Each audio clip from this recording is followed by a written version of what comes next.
Welcome, everyone. Thank you for being here today with us. I am Natalia Lecon, the Marketing Associate at Swiftnet Canada. So today I have the pleasure of introducing Cynthia Pong. Cynthia Pong is a former lawyer whose passion is helping women of color realize their ambitious career goals. She especially loves strategizing with mid-career women of color professionals pursuing unconventional paths. Her coaching focuses on empowering clients, sharpening their negotiation skills, and building their business acumen. Now, without further ado, I will pass things up to Cynthia. Welcome, everyone. My name is Cynthia. I'm so glad that all of you are here with us today. We're going to have some fun, so I hope you're ready for it. I wish we could all be in the same room like we were meant to be at Tech Forum a month ago, but obviously we can't. All right, so first, I actually want to ask you all a question. I'm going to drop a poll for you in the chat. So click on that link, and you will see my question for you. My question is, have you felt unseen and unheard in your industry? So far, we've got 10 votes and counting, 100% yes. I've felt unseen and unheard in my industry. Yeah, and it just keeps going up. 16, 19.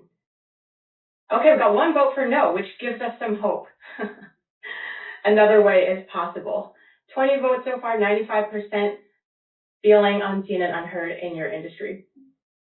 All right, let's give it a few more seconds and see. You can get a couple more votes in there. 96% now, 22 votes yes, and 2 votes, 8% for no. All right, so let me leave that for 1 second. Go back to here. So as a career coach who works with women of color, I see this all the time, the being ignored and overlooked in your workplace. And I had this client, Kim. Let's call him Kim for now. And they had this job and within a social justice organization, and they were in this maddening, like hair pulling out maddening situation for years. So Kim would be in a meeting and they'd all be talking about the new program that they were going to roll out. And Kim would raise a totally valid concern about equity or fairness or transparency in the process of the rollout. And every time, their supervisors would dismiss their concerns, gaslight them with some BS, and actively and publicly shut Kim down every time. So by the time I started working with Kim, they were understandably feeling jaded and hopeless and betrayed, honestly. I mean, these were the people that were supposed to be supporting Kim in their career, right? And Kim started second guessing themselves, like, am I the one that's going crazy here? Like, am I doing something wrong? Like, what is happening? You know? And on top of that, to add insult to injury, they had been overworked and severely underpaid for years.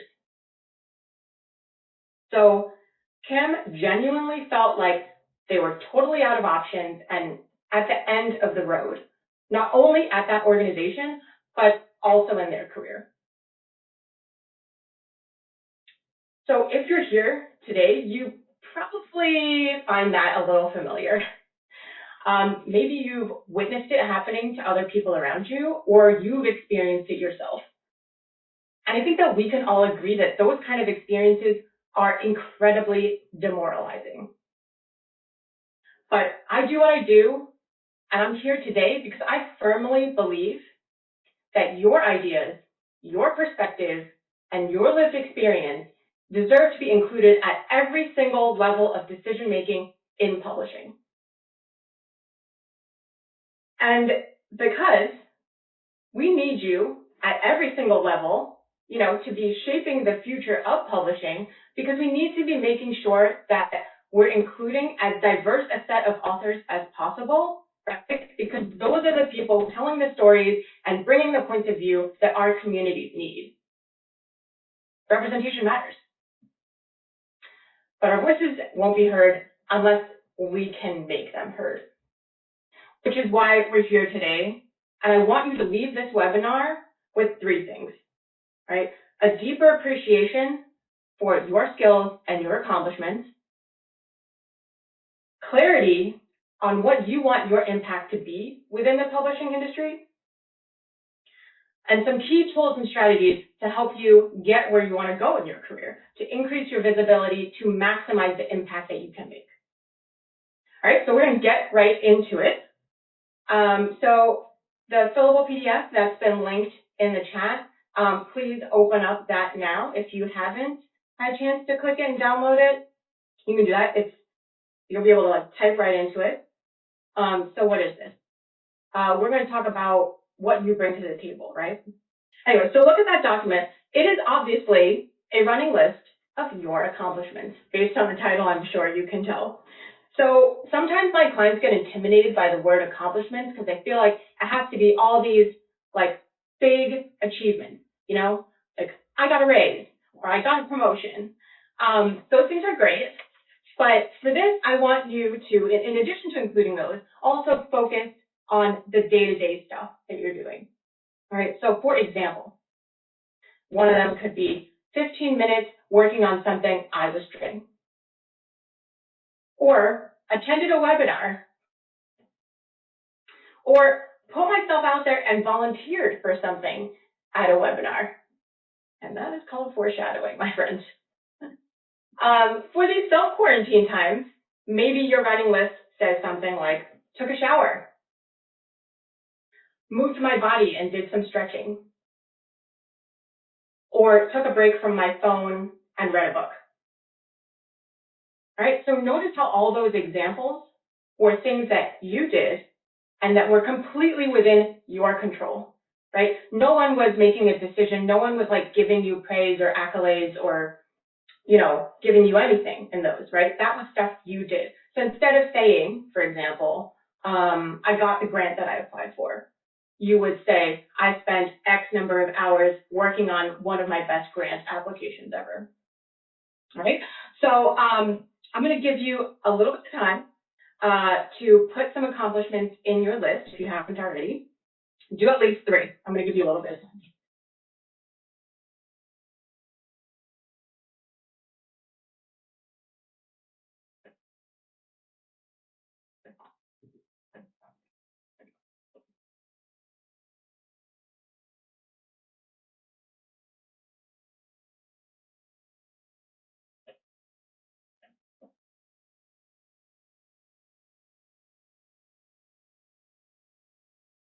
We'll do maybe 10 more seconds for everybody to drop some accomplishments in there.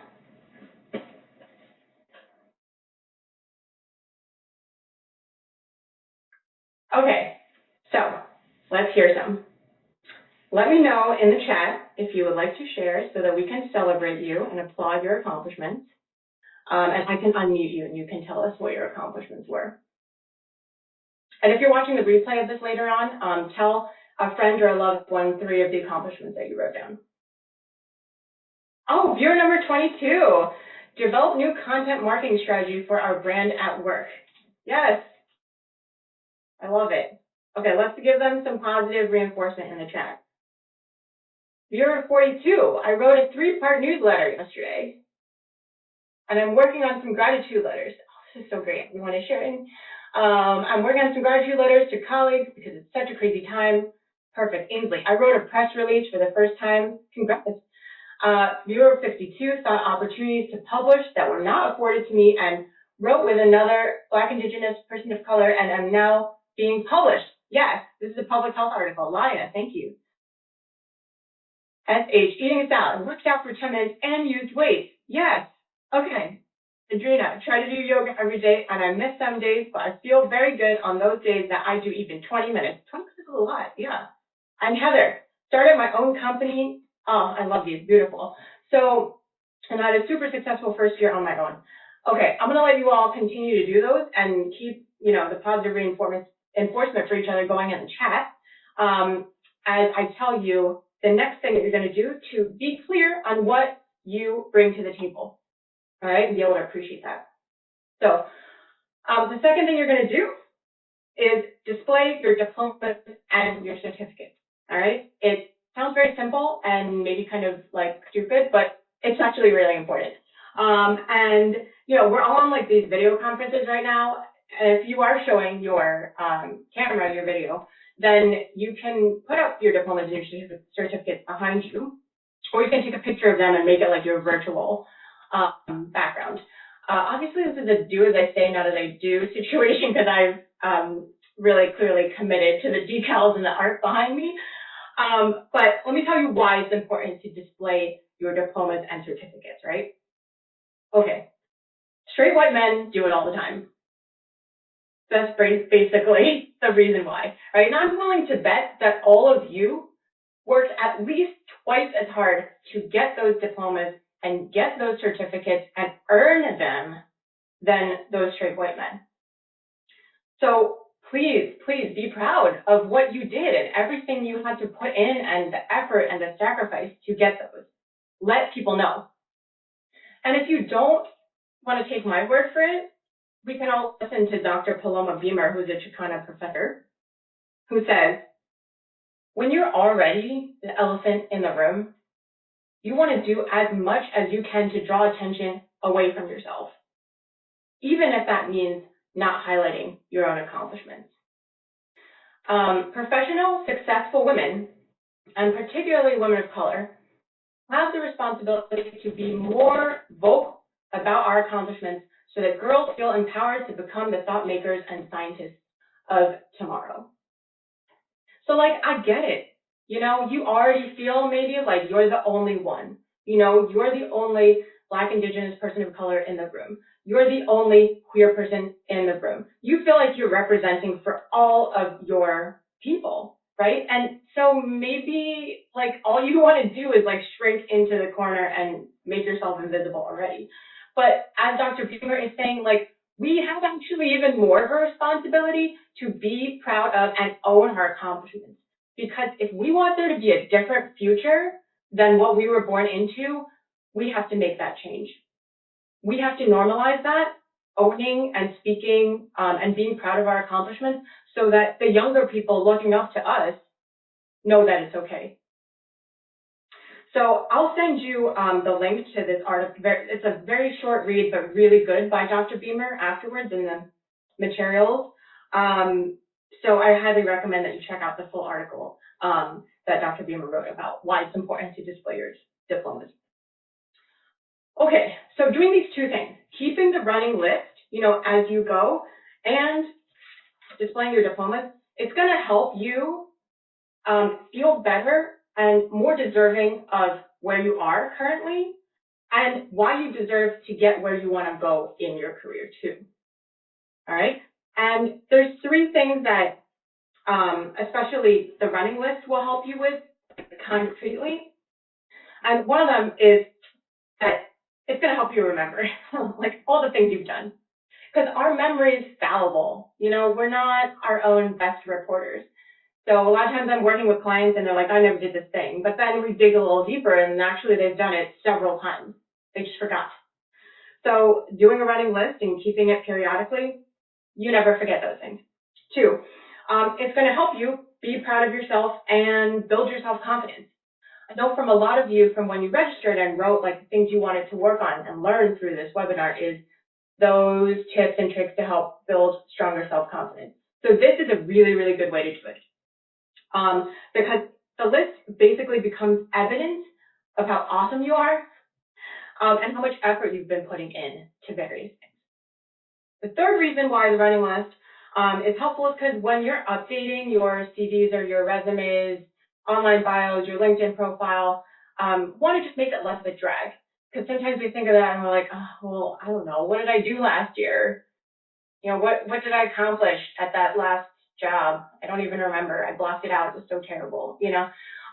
So to avoid being in that situation, if you can just go to your list, you can see them right there. And you'll also see probably some patterns in all of your accomplishments, which is pretty cool too. All right, so do those two things, and it will vastly help you be able to own your accomplishments and know what your skills are so that you can tell them to people more. So now, we've already talked about what you've accomplished in the past. Let's talk about where you want to go from here. What do you want your impact in publishing to be? So we're going to take a few minutes to do some introspection. So all my introverts, hopefully, are excited by this. I'm one of you, so I always include stuff like this. So take out, your journal, a piece of paper, open up a document if you prefer to type, notes on your phone if you want to do it that way. I'll give you a second to get that out.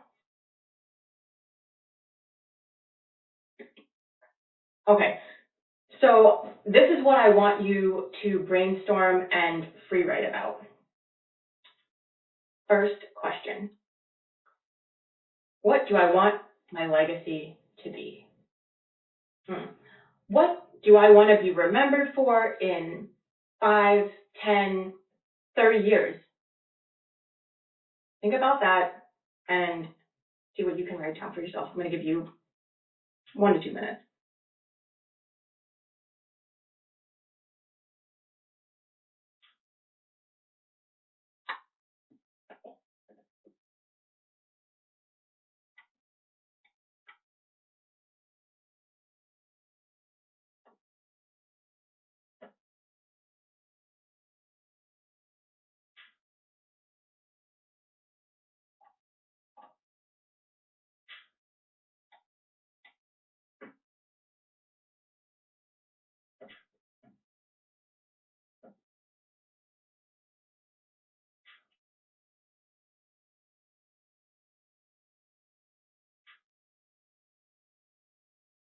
Take about half a minute more.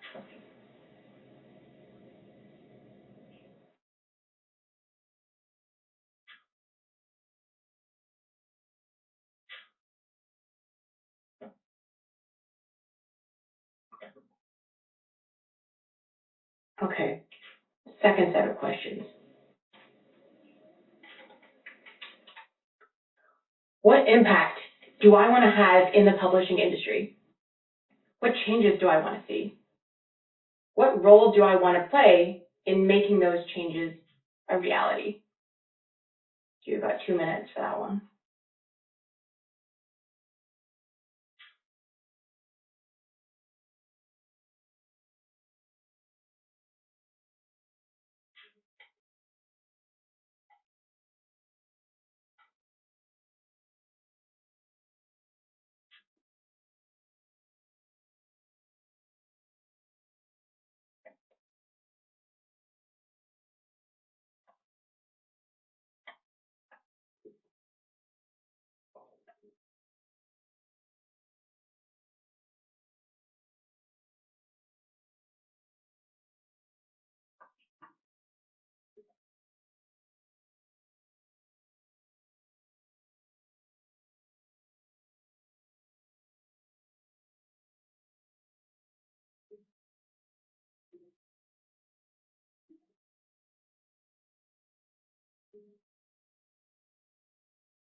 Mm-hmm.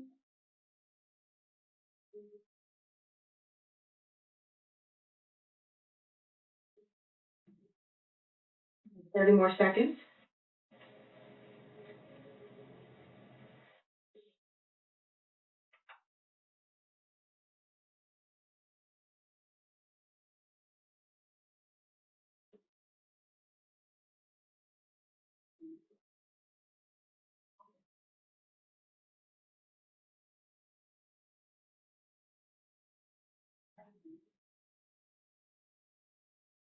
All right. Third question.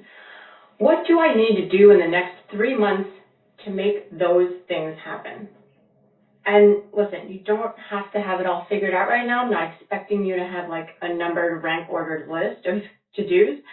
But I do want you to list at least 3 things that you want to make happen for yourself in the next 3 months towards your bigger goals. I'll give you 2 minutes for that.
Okay, so as you're wrapping up those,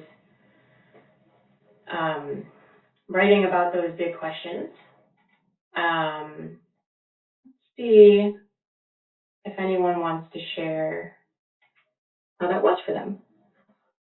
And you can either pop your reactions, your reflections on your reflections in the chat. Oh, great, viewer 42, wow, I can't read numbers. So fantastic, very focused. Okay, great. I love that. I wonder, was that surprising to you, viewer 42? Like, or did you kind of expect that? Like, that it sounds like easier than challenging. You know, I wonder for some of the other folks who are here, like, did anyone find that really difficult? Just making time to think is a challenge. Yeah, and I didn't even hold that much time for you all to like get into it. So definitely feel free to come back to these questions after and commit to giving yourself more space and time to be quiet and look inside. Viewer, let's see, viewer 21 found it difficult to name the impact they wanted to have and thus difficult to come up with 3 things. Okay, so yeah, I mean, I wonder how it would be if viewer 21, if you set aside maybe 20 or 30 minutes to think about this, you know, on your own and let it marinate. Sometimes I tell people, like, I identify as a slow processor. So a lot of times, oh, great, let me see if I can, oh, wait, just somebody tried to, okay, I don't know what, something popped up on my screen, but yeah, so sometimes things come to you later on if you have time. DR said it's really hard to think that some of it, yeah, viewer 26, surprising how much clarity I got in just those few minutes. So we got a range of reactions to this. Ray, the last question about what can be done in the next 3 months is hard given the current crisis. Totally. At first I was going to say next year. And then I was like, oh, there's just no way. But like if 90 days is too many days for you to think about, you know, make it 2 weeks, make it 1 week, make it small things you can do in a day. So the chat is going like totally, let's all keep supporting each other in the chat. I am not gonna be able to read everything that's in there, but this is great. Like, let's continue to reflect on these big questions when we can, because they're important. You know, it's really easy to get lost in the day-to-day and putting out the fires, and especially now, it's such an unsettling time. So also, don't be hard on yourself if you find that you can't, you're not able to focus on these questions now. That's okay. You can always keep these for later, for any other time when you feel compelled to, you know, give yourself the gift of some time and quiet to plan out your future. You know, a lot of the clients I work with, they're always putting other people first, always putting other people's priorities, the work, like, you know, family, everything first. So I want to make sure you don't lose yourself in the shuffle. There is so much going on and it's easy to, but you can find hopefully pockets of time to prioritize yourself. Okay, so thank you all for sharing those reactions. Continue to and definitely talk to each other in the chat. I want you to leave here with some connections and, you know, new friends and colleagues too.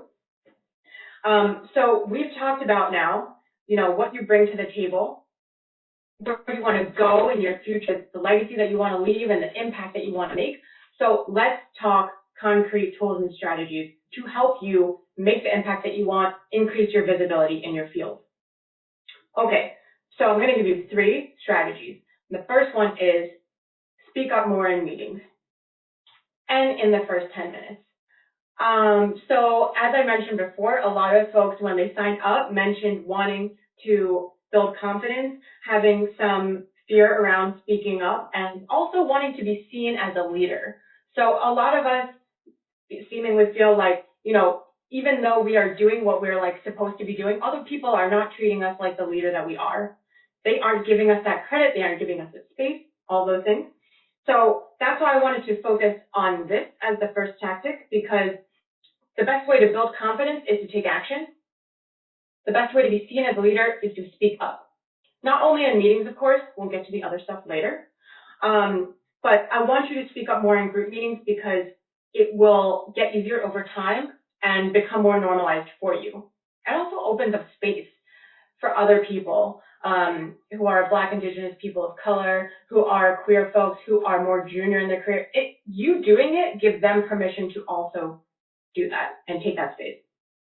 Okay, so I know some of you might feel a little anxious or nervous about speaking up in group meetings. So drop me a note in the chat if that's you at all. I definitely get anxious. I have like social anxiety, so a lot of times in meetings, especially if I feel an intimidating and unfamiliar and unfriendly environment, I get really like choked up. It's hard for me to speak up. So I don't know if any of you feel similarly, but what I have found to be immensely helpful is if you have a couple of go-to ways to help you interject and just cut through and say your piece during the meeting. Until it's more comfortable and more natural for you to do that as like a, just you being you in a meeting. So I'm going to give you a couple of these. And the first set is the kind that's, oh yeah, in Bureau 22, it's difficult to have the confidence to speak up in some meetings if there are a lot of higher ups in them. I know that's exactly what I was sort of picturing in that kind of intimidating environment, especially, I'm just visualizing like a lot of older white men, that's very intimidating.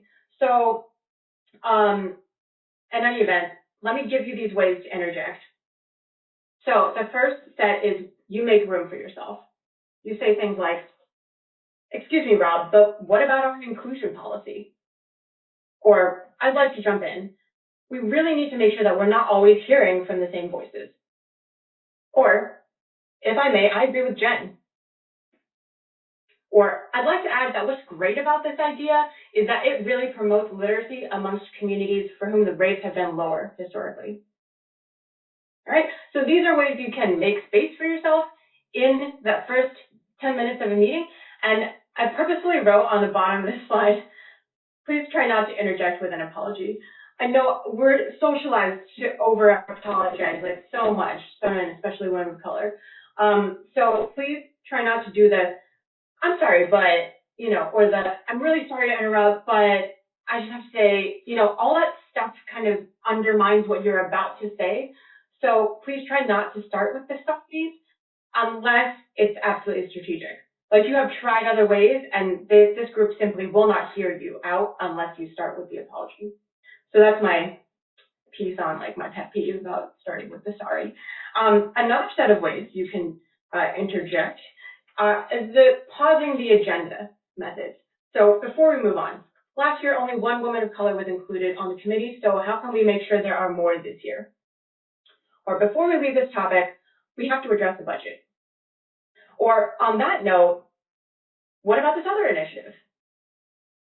Or speaking of, I know some local organizations that we can partner with on this. So those are the first 2 sets of ways. Now, what you should know about these, they might feel kind of like comfortable and like, oh, I can do this. Like I can soften it, like to interject and say my piece.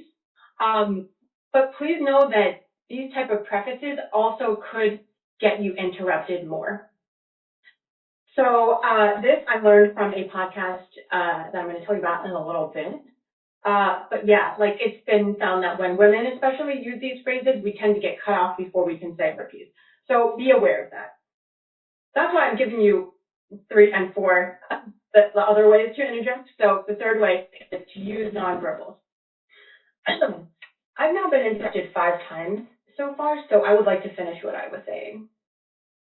I love that one. I also learned that from the podcast I'm going to tell you about in a minute. Or, you know, the hand raise.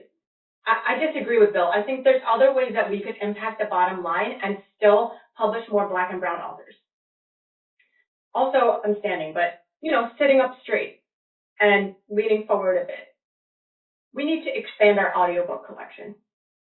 You know, so these are some ways to use nonverbals to get yourself in there and be heard. I mean, the best in some ways is simply cut right to the chase and say what you wanted to say. I agree because this accomplishes multiple of our quarterly goals. Or this would pose a problem when we take it to the CEO. Or what do you mean by that? And lastly, how about promoting this book with a different set of graphics on social media? You know, so honestly, I just made those up, hoping that they were wide-ranging enough that you can apply them to your situation and feel like this is possible for you. But the most important thing to remember here, everybody, is I want you to speak up more in meetings in the first 10 minutes, all right? You don't have to say anything profound or revolutionary, all right? It can simply be, I agree, I disagree, ask a question. Can you say more on that? You know, that's it, because I want you to get that, cut through that fear early on so you have some forward momentum and feel good and feel confident to speak up again and again in that meeting. So that's really what this is about. Your voice needs to be heard. Okay, so some of you might be thinking, well, Cynthia, that's great, but welcome to the real world. What if they cut me off, or they talk over me, or they ignore me, or shut me down, right? Okay, I know that's a real possibility. Here's my answer to that. Power in numbers. So this is the second strategy here, and I love this strategy so much. I learned it from the podcast that I was just alluding to, which is one of my favorite podcasts ever. I'll send you the link to this particular episode, which is about women being interrupted. I'll send you that in the materials after. But the podcast is called Battle Tactics for Your Sexist Workplace. I just love it so much. I don't know if have any of you heard of it or listened to it before? Let us know in the chat.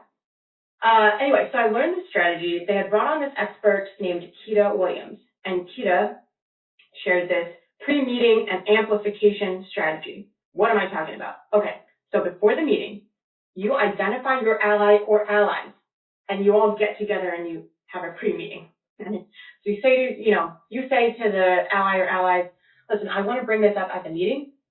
Can you have my back when I say it? They say yes, and this is what you do.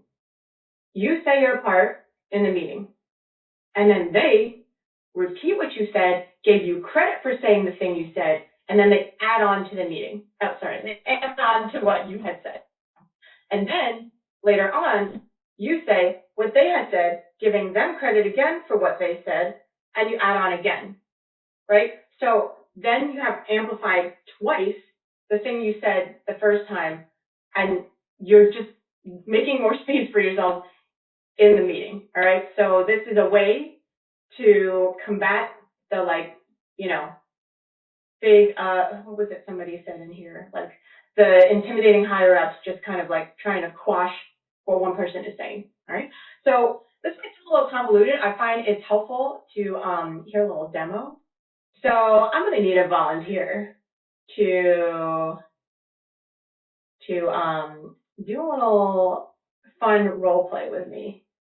Oh, great, Melissa. Hey, thanks for volunteering. Hey, how are you? I'm good. Great. Thank you for volunteering. Let's hear for Melissa, everybody. Class. Yay. Okay, so we're going to do this role play to show everyone what this pre-meeting and amplification thing is all about. Are you ready? Awesome. Yes. Yes. Okay, cool. So we're going to do this little script. All right? And I'll take the lines that say Cynthia, and you take the lines that say you. Gotcha. Got it? Okay. Thanks, Melissa. Yeah. All right. Thanks, Melissa, for meeting with me. Here's what I want to talk about during the meeting. We need more ice cream. Can you back me up on this at the meeting? Yes, but how? Great question. So then I would explain to Melissa this whole like back and forth amplification thing, right? Now, let's pretend we're at the meeting, right? What we're ignoring here, everyone, is that we need more ice cream. Like Cynthia said before, we need more ice cream. Not only that, but we need more toppings to go with the ice cream. Exactly. As Melissa said, we need more toppings in addition to ice cream, and ideally, we would have waffle cones as well. All right, let's hear from Melissa. Thank you for doing that. That was great, a little corny, really fun, and thanks for volunteering. Sure, thank you. Okay, yay, everyone is applauding Melissa now. I know, I want ice cream and waffle cones too. Okay, hopefully we all can get some ice cream in our lives sooner rather than later. But that is hopefully going to make it easier for you to understand how you do the amplification during a meeting. So make a note so you remember in the next meeting you go to, and this can totally be done like in a virtual meeting, to try this out and think of who your ally or your allies would be. All right? Okay, where are we? All right, so that is the first strategy, speaking out more in meetings, and especially early on. The second one is to strengthen your leadership skills. So I know all of you are leaders, okay? Whether you identify as such or not, whether you have some title that says it or not, I don't care. You are a leader in like your own way. Whether you want to exercise that more in your career is up to you. So no judgment if you don't, you know? But if you do, I'm telling you, you can do this. How though, right? The way to strengthen your leadership skills is to find ways to demonstrate your leadership. And I will get into this more, but the way I define leadership is really taking initiative to solve a problem or fill a gap, make something better that you see in your organization, in your community, in your industry. Right? It's taking a stand for something that you believe in. I think anything that falls in that is leadership, right? So, real talk, though, you may or may not be able to find ways to demonstrate your leadership within your organization. So I know from, you know, the signups and everything, some of you work in places that are like kind of hostile, to be honest, where you have tried to demonstrate and exercise your leadership, but you have been shut down. So, I mean, I wish that we weren't all facing like threats of, you know, retaliation or, you know, backlash for standing up for something that we believe in and speaking up. But I do know that there are places where you just don't have that psychological safety. So it's great if you can find ways to demonstrate your leadership within your organization. If you cannot, then know that you can go outside of your organization and stay within your industry to demonstrate your leadership. Or you can go online / in the world to do things. That is also okay and still possible, you know, now as long as you've got an internet connection. So, again, how though? Here are some ways that you can demonstrate your leadership. Getting involved in initiatives. Okay, so maybe this is like joining your local arts council, or getting involved in a arts and culture nonprofit to see how you can support their work and their mission with your industry knowledge and expertise and connection. Right? Starting your own initiatives, another way to demonstrate your leadership. And it doesn't even have to be like starting your own organization. You know, I'm not thinking anywhere like on that level. Great if you are, but like it doesn't have to be that big of a thing. It can simply be, you know, like you see a problem in your organization. Let's say you feel like your organization is really like inequitable and not transparent. All right, so you see a problem with that. Maybe you go and you gather some research about why organizations need to be equitable and transparent. And then, you talk to your allies about it, and then all of you formulate a plan to take it to someone with decision-making power. That's starting an initiative, okay? Writing and speaking in the public realm and building your thought leadership. That's also something that all of you could consider doing. We need all of your voices on how the publishing industry could be better, how it's highly problematic like right now, or whatever it is, the vertical segregation within publishing, all of those things. We need to hear your points of view on those important issues. So think, is there a topic or a point of view that you are I wish this was out in the world. I wish someone was saying this or writing this. If there is, maybe you can say or write that thing. Whatever you care about, there probably is someone else that is looking for that also. So you could be that person. And I know some of you also get interrupted and mansplained a lot in your meetings with your organizations. So if you find that happening, writing your own article is a great way to say your entire piece and not be interrupted. So that's my little spiel on why writing and publishing on the internet can be so great. So I want you to write down 3 things that you can do to strengthen your reputation as a leader. I know this might be a little hard, but I'll give us 1 or 2 minutes to think about it. It can be similar to the examples I talked about. It could be something different. Try to jot down 3 things. You don't have to be huge. Just 3 things that you could do.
You can have another 30 seconds or so.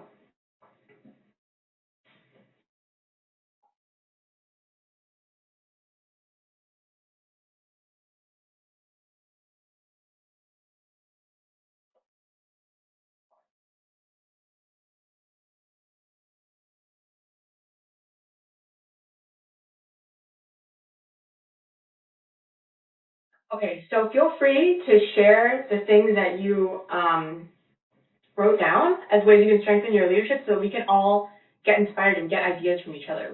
I love all the sharing that's happening in the chat, and it's really cool. I love it a lot. If anyone wants to share, I can unmute you so you can also volunteer in the chat. But I'll let you guys, I'll let you all type your things that you wrote down to help give each other ideas. Okay, so next thing. When you are sticking your neck out, though, and standing up for something and taking that initiative that I was talking about, that's key to demonstrating your leadership, yes, like SH says, sharing your knowledge more, that's totally demonstrating your leadership. Whenever you do that, I want you to make sure that you have the protection and the support and the backup that you need. And hopefully all of us here today can be each other's backup and be supportive and all those things, but it can't only be us, right? Because we need people at all levels of decision-making in the industry, including white men who have a lot of power. So I want to make sure that you all spend time thinking about how you can strategically be building your support network. If I've learned nothing else from my work is that we, as women of color, as Black, Indigenous people of color, as LGBTQ plus people, we cannot just wait and think that other people are going to give us the credit that we deserve, that people are going to hand us the promotions and support us for those leadership positions that we want. And we can't let our work speak for itself. It doesn't work that way. You're going to continue to be overlooked. So we need allies, mentors, sponsors, and champions. And I want to put an extra emphasis on the sponsors and champions because those are the people who are taking action to open doors for you. All right. Women, and especially women of color, were over-mentored. So focus more on getting the people who will take action on your behalf and actually advocate for you. So where do you find these people? You can find them ideally in your organization, but that might be hard for a lot of us. You can also look within your industry, but outside of your organization. And third, like before, you can go online and look out in the world. And sometimes I get pushback from this because people are like, well, I just want to move up in my own industry. Why on earth would I look outside of it? Well, the reason is sometimes if you connect with an influential person who's not in your industry, they might actually be able to connect you to somebody way up here in your own industry. And so you leapfrog a bunch of levels to get access to somebody that otherwise you wouldn't have access or a connection to. So don't discount looking outside of publishing for your sponsors and champions. Now, how do you get the attention of sponsors and champions? Because you can't really just go up to somebody and ask them in the same way that you could ask somebody to mentor you. So you make yourself visible to sponsors and champions and you get on their radar by demonstrating your leadership. So just like I was saying before, get involved. Getting involved shows that you're invested in whatever community or cause, and so sponsors and champions, they want to invest in other people who are also committed to the causes and the communities that they care about. So, if you're passionate about, youth literacy and young Black, Indigenous writers of color, then join some kind of org initiative about that. You're making yourself visible to the sponsors and champions who also care about it. Start your own thing, right? This is great for people who have a lot of, detractors, shall we say, within your organization. So forget those haters who aren't supporting you within your org. Go outside and find the other people who are also interested in what you're interested in, who also care about what you care about. And get together with them and start a committee, a collective, a group, something like that. By being a go-getter, you pique the interest of sponsors and champions. Third, writing and speaking, thought leadership. The more you consistently share your thought leadership out in the world, the more other people are going to share it and kind of flock to you and be supportive of it. You'll find that. So write on Medium if you want, or for a professional organization. Speak to online groups that need your expertise. Pitch podcasts. All of these are ways that you can put your voice out there so that people who are already waiting for it and looking for it can find you and support you. All right, lastly, you can convert existing mentors into sponsors and champions. So if you've got somebody who's been giving you a lot of great advice over the years, but you want them to actually start taking action on your behalf, that's them.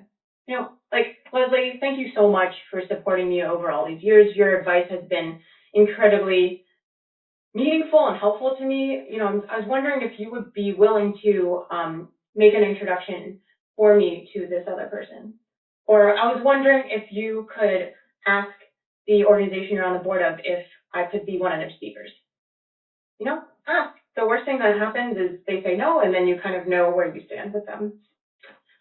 Okay, so this is about sponsors and champions. I know it's a lot, but if you want more information about all this stuff, I actually have a series of videos on my LinkedIn feed all about mentors, sponsors, and champions. So more info there. Okay, we're on to your third and last strategy, which is pretty straightforward. Sharpen your communication skills. What do I specifically mean? These three things. So deep listening, which I'm sure all of you are already really good at because you've made it this far in your life and your career.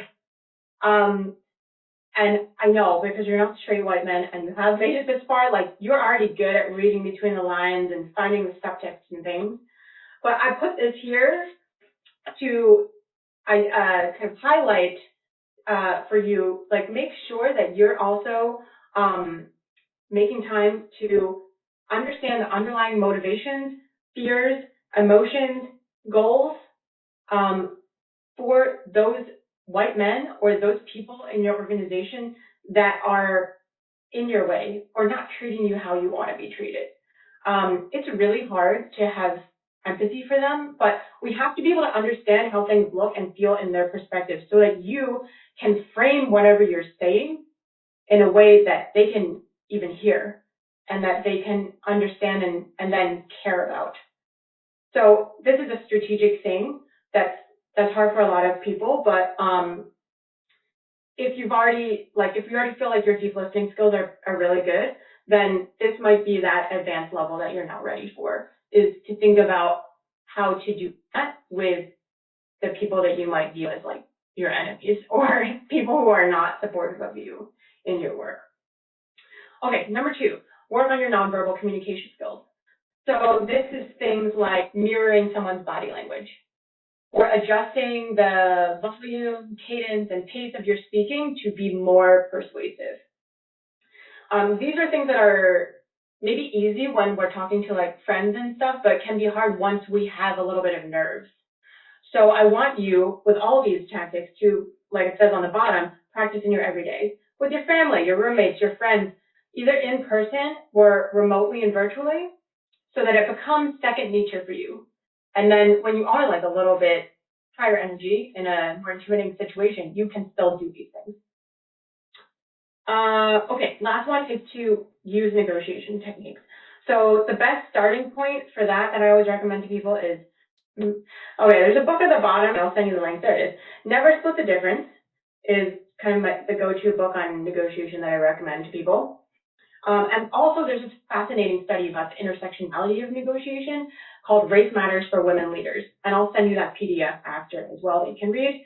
It's by a professor from Duke Business School, Dr. Ashley Shelby Rosette. Real genius on this stuff. I do want to see if we could take maybe 1 or 2 questions. Sorry to interrupt. I have 2 questions that I was actually writing down and I got them from the chat. Yeah. So the first one is, how do you speak as a woman and not get labeled as being difficult? Yeah. Okay. So what's the second question? The second question is, so viewers were mentioning that they struggle because their definition of leadership has always been related to expertise, and they always doubt whether they have enough expertise to have a say in the matter. So the question is there a way where you can imagine yourself as an expert at asking important questions? Okay. All right. So I'll take them in order. Yeah. I mean, the thing is, if you're speaking up and you have tried saying things in different ways, like you've experimented, you tried saying it this way, you tried saying it that way, you tried the preface, you tried not using the preface, you tried changing your tone, you tried the amplification, and people are still labeling you as difficult. I mean, that's on them. Like, that's their sexism, their misogyny.